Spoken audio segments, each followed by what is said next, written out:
कितनी देर में आप संभाल लोगे मोर्चे की कमान? क्योंकि कमान तो संभालनी पड़ेगी हमें, संभालनी पड़ेगी, हमें संभालनी।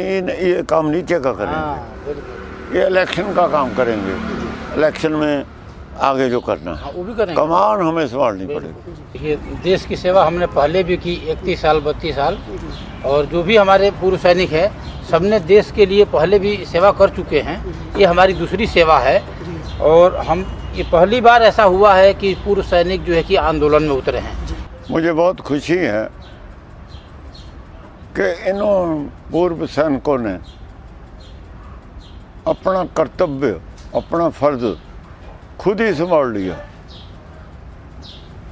जिस गुलामी के खतरे की प्राणों की होती दे के बाहर से रक्षा करी, वो चोर मोरी से गुलाम हमें बना रहे हैं सरकार। हम गुलाम ना बन जाएं, ये सरहदों पे बैठे हैं, लेकिन वो सरकार चोर मोरी से हमें गुलाम बना रही है। इनकी सब कुर्बानियों को कुएं में डाल रही कर गुलाम बनाने की सोच रही है सरकार। इतने बुद्धू सैनिक नहीं हैं, लोग नहीं हैं, ये बड़े बड़े दिमाग के आदमी हैं, बड़े बड़े इनमें अफसर हैं, सब जानते हैं। सरकार चोर मोरी से हमें गुलाम नहीं बना सकेगी। ये दिल के सच्चे, आचरण के सुच्चे सेवक कैसे चुप रह सकते जब वो सरकार ही बेईमान हो जाए, गद्दारी करके हमें गुलाम बनाने की सोचने लगे। मैं बहुत आभारी हूँ इनका, मुझे बहुत बल मिला है, मैं इनके साथ हूँ। ये हम गुरु की फौज हैं खालसा, और ये देश की फौज है, जनता की फौज है। दोनों फौज हम लड़ के मोर्चा संभालेंगे। ये हम हमारे साथ रहेंगे। हम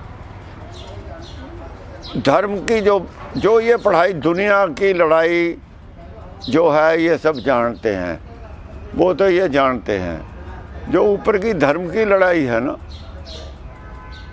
वो हम जानते हैं। जब हम दोनों मिल जाएंगे ना, तो कोई दुनिया की ताकत सतयुग को रोक नहीं सकती। राज पलटा नहीं आएगा, युग पलटेगा। अब नीचे की शक्ति और ऊपर की शक्ति, खुदाई शक्ति और दुनियावी शक्ति, दोनों शक्तियाँ एक हो जाएं तो कोई शक्ति विरोध करने वाली बचती ही नहीं। हमें खुशी है कि आए हैं, स्वागत है तहे दिल से, क्यों काम तो धर्म का है। ये अधर्म से लड़ाई धर्म की है, ये हमारी फौज है। जब भी हमारे लिए लड़ी है, अब भी हमारे लिए लड़ी थी। लड़ाई तो मेरी है बेचारों की। अगर वो शरारत करेंगे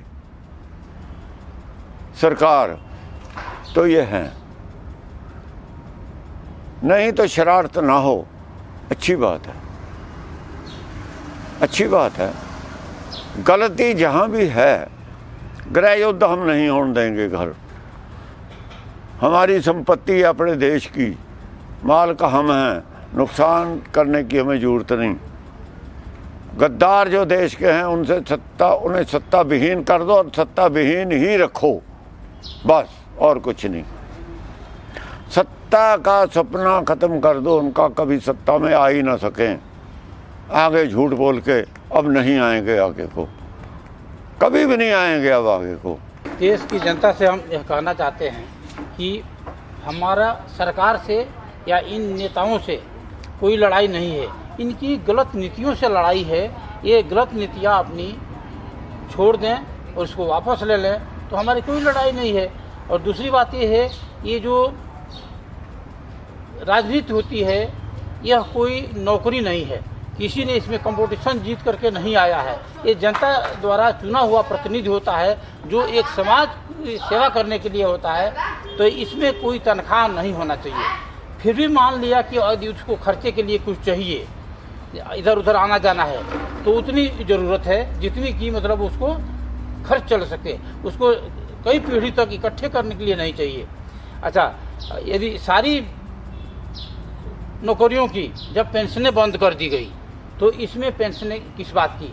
यदि पेंशनें रख भी रहे हैं तो एक पेंशन होना चाहिए जिससे सम्मानपूर्वक वो अपनी ज़िंदगी जी सके, न कि 5-5, 4-4, 6-6 पेंशनें उसको लागू हो। तो इस तरह की गलत नीतियों को हम दूर करने के लिए अब हम यह चाहते हैं कि अभी तक तो देश की जनता ने सरकार सैनिकों के नाम पर बनाया है, अब ये देश की जनता सैनिकों को भी इसमें लाए और इसको साफ सुथरी राजनीति करके दोबारा सोने की चिड़िया बनाए, जो कि किसी तरह की कोई हम इसमें यह नहीं चाहते हैं कि गलत हो, और ये राजनीति समाज सेवा जैसे होना चाहिए वैसे हो। और हम दोबारा जो है कि यह चाह रहे हैं कि हम सभी मिल करके, हम सैनिक हैं, खालसा लोग हैं, वो भी एक सैनिक ही हैं, वो भी देश की रक्षा ही करते हैं। आज से नहीं, मुगलों के समय से, अंग्रेजों के समय से इन्होंने ये जो कुछ भी धारण किया, ये सिर्फ उनको हटाने के लिए, बुराइयों को भगाने के लिए इन्होंने धारण किया।